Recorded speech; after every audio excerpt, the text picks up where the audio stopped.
Good morning all of you. Chapter 4, Indian Economic Development, Strategy of Industrial Growth.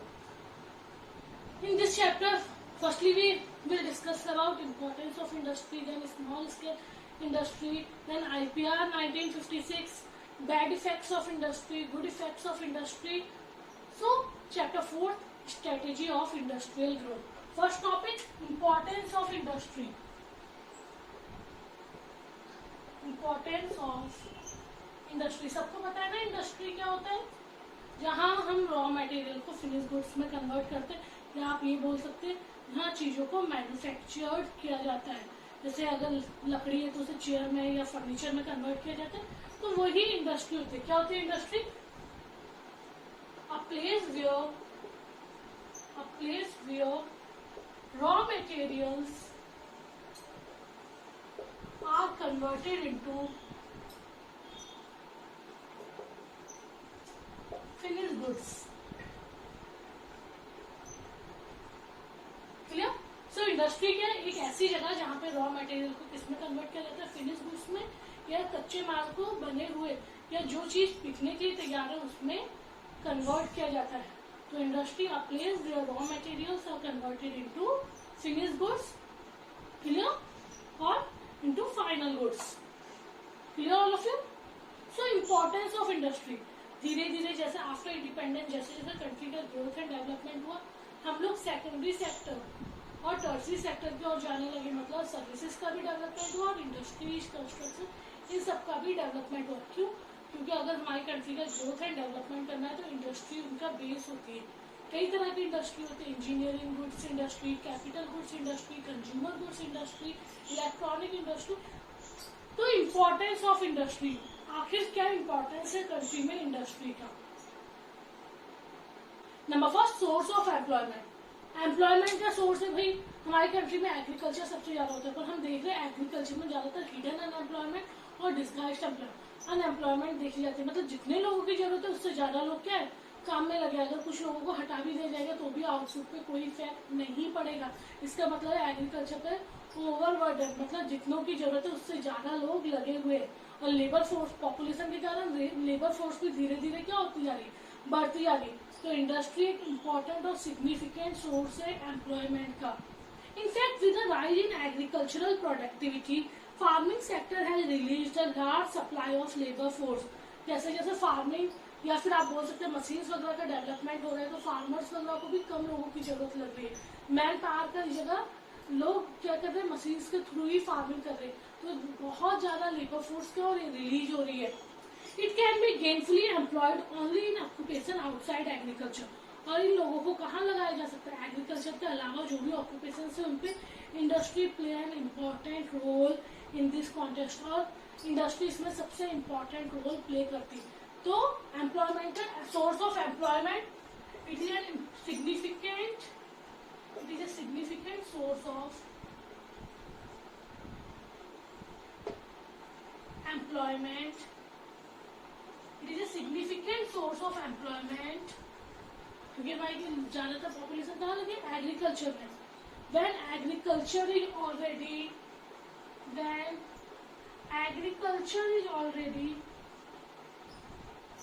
overburden. Agriculture कैसा? Overburden, मतलब जहाँ पे बहुत सारे लोग हैं, तो लोगों को अगर हटा भी दिया जाएगा तो भी कोई आउटपुट पे इफेक्ट नहीं पड़ेगा. तो इंडस्ट्री सबसे पहला काम क्या करती है? एम्प्लॉयमेंट प्रोवाइड करने का काम करती है लेबर फोर्स को. जो इतनी ज्यादा लेबर फोर्स है, इतनी ज्यादा पॉपुलेशन हो गई है, उसे एम्प्लॉयमेंट प्रोवाइड करने का काम करती है. Number second, source of mechanized means of farming. Mechanize मतलब मशीनरी के थ्रू. जो ये फार्मिंग में ट्रैक्टर्स आ रहे हैं, ट्यूबवेल्स वगैरह का यूज हो रहा है, हार्वेस्टर्स का यूज हो रहा है, थ्रेसर्स का यूज हो रहा है, ये सारी चीजें कहाँ से आई हैं? इंडस्ट्री से. तो फार्मिंग को एक मैकेनाइज्ड मतलब मशीनरी, आप बोल सकते हैं फार्मिंग में जो भी मशीनरी वगैरह का यूज हो रहा है वो किसकी मतलब एक तरह से देन है? इंडस्ट्रीज की देन है. सो मैकेनाइज्ड मीन्स ऑफ फार्मिंग, आप बोल सकते हैं कि इंडस्ट्री ने फार्मिंग को मैकेनाइज कर दिया, मशीनरी के थ्रू कर दिया. Use of machines like tractor, threshers and harvester in farming has become possible only due to growth and development of industry. Use of machines like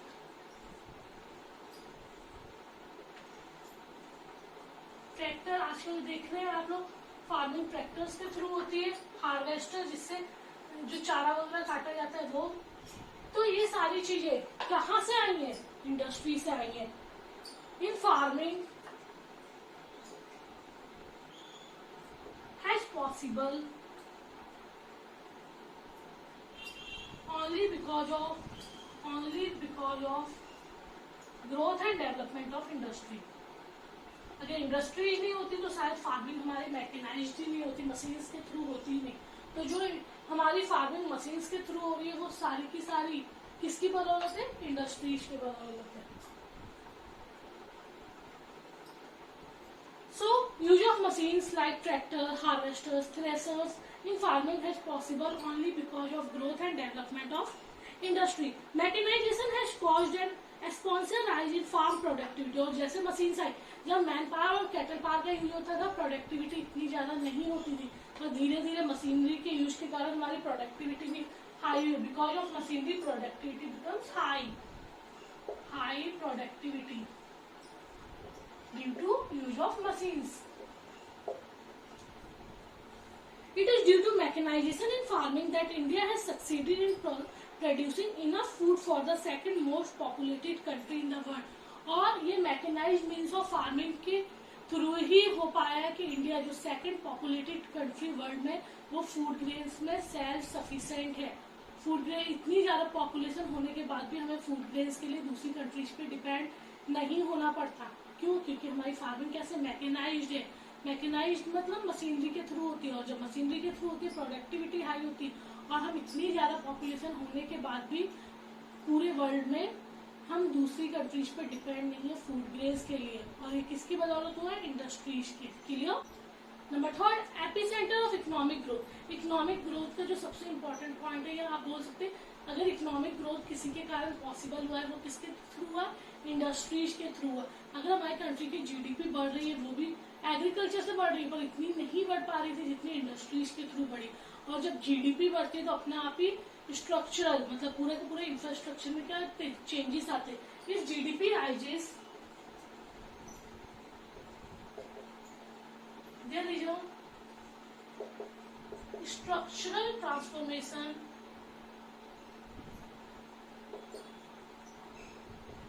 in the economy। Economy में क्या आते हैं? Infrastructure में change आते हैं, structure में changes आते हैं जैसे जैसे जीडीपी बढ़ती है। और इंडस्ट्री ने क्या करना शुरू किया है? जो एग्रीकल्चरल आइटम्स थे उन्हें किसमें कन्वर्ट करना शुरू किया? फिनिश गुड्स में। Industry starts replacing agriculture as the engine of growth. This is because unlike agriculture, industry produces a wide range of goods which the consumer would like to consume as their income rises। और industry ने ऐसे goods produce करना शुरू कर दिए जो consumers की need है, लाइक लेदर वगैरह के शूज वगैरह या फिर बेल्ट्स, शर्ट, पैंट, मतलब ऐसी चीजें भी इंडस्ट्री ने बनाना शुरू कर दी जो कंज्यूमर की जैसे जैसे इनकम बढ़ेगी उन चीजों की डिमांड भी बढ़ेगी। तो एक तरह से हम बोल सकते हैं कंट्री की जीडीपी में बढ़ाने का काम भी किसने किया? इंडस्ट्री ने किया। एग्रीकल्चर ने क्या, पर ज्यादा जीडीपी बढ़ा। एग्रीकल्चर के थ्रू बहुत कम जीडीपी बढ़ रहा था।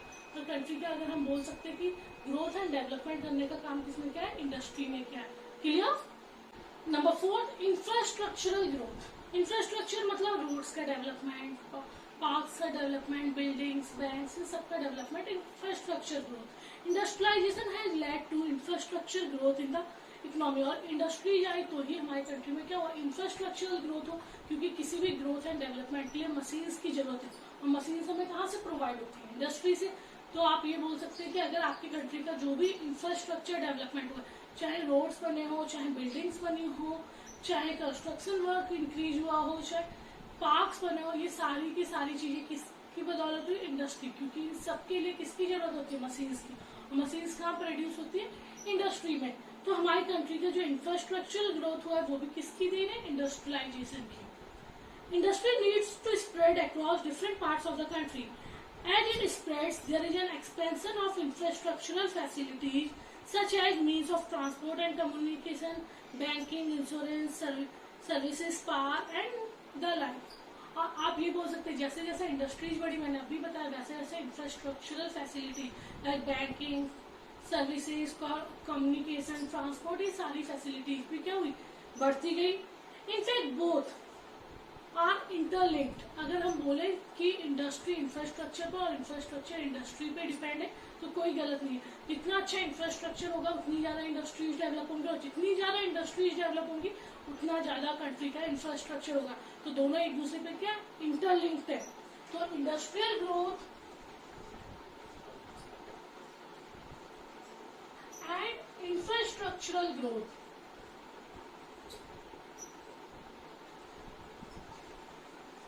आर इंटरलिंक, मतलब एक के ऊपर दूसरा डिपेंड है। हम ये नहीं कह सकते इंडस्ट्रीज है तो इंफ्रास्ट्रक्चर है, या इंफ्रास्ट्रक्चर है तो इंडस्ट्री, इंडस्ट्रीज है तो इंफ्रास्ट्रक्चर मतलब पॉसिबल हुआ, और इंफ्रास्ट्रक्चर है तो इंडस्ट्री, मतलब दोनों डिपेंड है। किसी एक ने किसी के लिए नहीं किया, दोनों है। अगर इंडस्ट्री नहीं होती तो इंफ्रास्ट्रक्चर नहीं होता, और अगर इंफ्रास्ट्रक्चर नहीं होता तो इंडस्ट्रीज नहीं होती। मतलब दोनों एक दूसरे पर डिपेंड है। हम सिर्फ एक को क्रेडिट नहीं दे सकते कि इंडस्ट्रीज नहीं होती तो सिर्फ इंफ्रास्ट्रक्चर नहीं होता, अगर इंफ्रास्ट्रक्चर नहीं होता तो इंडस्ट्रीज भी नहीं होती। तो ये दोनों कैसे एक दूसरे से इंटरलिंक्ड है। The growth of one depends upon growth of other. तो एक का ग्रोथ दूसरे के ग्रोथ पे डिपेंड है। So the growth of one depends upon growth of other. Clear? Number 5 civilization. जैसे जैसे इंडस्ट्रीज का डेवलपमेंट हुआ वैसे वैसे लोग क्या हुए, गांव को छोड़ के धीरे धीरे कहाँ आने लगे, शहरों में आने लगे, अर्बन एरिया में आने लगे, और उनको वो सिविलाइज्ड होने लगे। उनका स्टैंडर्ड ऑफ लिविंग और क्वालिटी ऑफ लाइफ क्या होने लगा, हाई होने लगा। गांव के लोगों के मुकाबले वो लोग ज़्यादा एजुकेटेड होने लगे। उन लोगों की जो मेंटल हॉरिजन है, या आप बोल सकते हैं मेंटल एबिलिटी है, वो ज़्यादा तेज होती है as compare to rural people. तो धीरे धीरे जैसे जैसे इंडस्ट्रीज आई, लोग क्या हो गए, माइग्रेट करने लगे रूरल एरिया से अर्बन एरिया। जैसे जैसे वो अर्बन एरिया में उन्हें लगा कि हमारा स्टैंडर्ड थोड़ा हाई होना चाहिए, उन्होंने जॉब्स की, अपनी क्वालिटी ऑफ लाइफ को इम्प्रूव किया। तो उन्होंने मतलब एक तरह से बहुत मेहनत की अपनी जो इनकम है उसे बढ़ाने के लिए, एजुकेशन ली, स्किल्स को डेवलप किया, बहुत सारी चीजें। Urbanisation has led to the growth of civilisation. People become conscious of their quality of life. लोग अपनी क्वालिटी ऑफ लाइफ या स्टैंडर्ड ऑफ लिविंग के बारे में सोचने लगे थे। They work hard to achieve higher level of education and skill. और वो मेहनत करने लगे एजुकेशन के लिए, स्किल्स के लिए, ताकि उन्हें आगे चलकर क्या हो, ज्यादा से ज्यादा इनकम को कमा पाए या इनकम जनरेट कर पाए। Culturally diverse society are getting closer to each other. The world economy are merging into a global economy. और जैसे जैसे स्किल्स डेवलप हुई, जैसे जैसे जो हमारी जो इकोनॉमी थी ना, वो वर्ल्ड एक तरह से वर्ल्ड इकोनॉमी मतलब ग्लोबलाइजेशन के थ्रू एक तरह से पूरी की पूरी वर्ल्ड से कनेक्ट हो गई थी।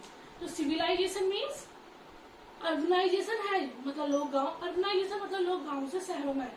अर्बनाइजेशन है led to growth of civilisation. जब लोग गांव से शहरों में आए, अर्बनाइजेशन है led to growth of civilisation. जब गांव से लोग शहरों में आए तो धीरे धीरे उनका क्या हुआ, क्वालिटी ऑफ लाइफ इंक्रीज हुई, स्टैंडर्ड ऑफ लिविंग इंक्रीज हुआ या हाई हुआ, और उन्होंने बहुत मेहनत की। They work hard for achieve higher income, higher education, higher income, higher education, higher skill. और उन लोगों ने बहुत मेहनत की ज्यादा से ज्यादा इनकम अचीव करने की, स्किल्स अचीव करने की, एजुकेशन अचीव करने की, ताकि वो भी क्या कर सके, उनका भी स्टैंडर्ड ऑफ लिविंग हाई हो सके। सो सिविलाइजेशन ने अपनी कंट्री को सिविलाइज करने का काम भी किसने किया, इंडस्ट्री ने किया। क्लियर?